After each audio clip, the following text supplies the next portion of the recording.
রবিবারের প্রভাতে সূর্যবন্দনা। রবিবার মানেই সপ্তাহান্তের এক নতুন শুরুর সংকেত, আর এই দিনের অধিপতি স্বয়ং সূর্যদেব।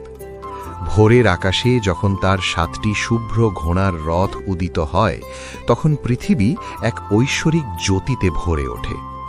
সূর্যদেবের এই তেজ আমাদের জীবনে কেবল আলো আনে না, বরং শক্তি, সুস্বাস্থ্য এবং সচল থাকার প্রেরণা দেয়। প্রতিটি রবিবারের সকাল আমাদের মনে করিয়ে দেয় যে অন্ধকার যত গভীরই হোক, নতুন সূর্য ঠিকই উঠবে। আসুন, এই পবিত্র সকালে আমরা অন্তরের অন্ধকার দূর করে জ্ঞানের আলোয় উদ্ভাসিত হই। সূর্যদেবের আশীর্বাদে আপনাদের প্রতিটি রবিবার হয়ে উঠুক আনন্দময় এবং সজীবতায় ভরপুর। ওম সূর্যায় নমঃ। Download ShareChat.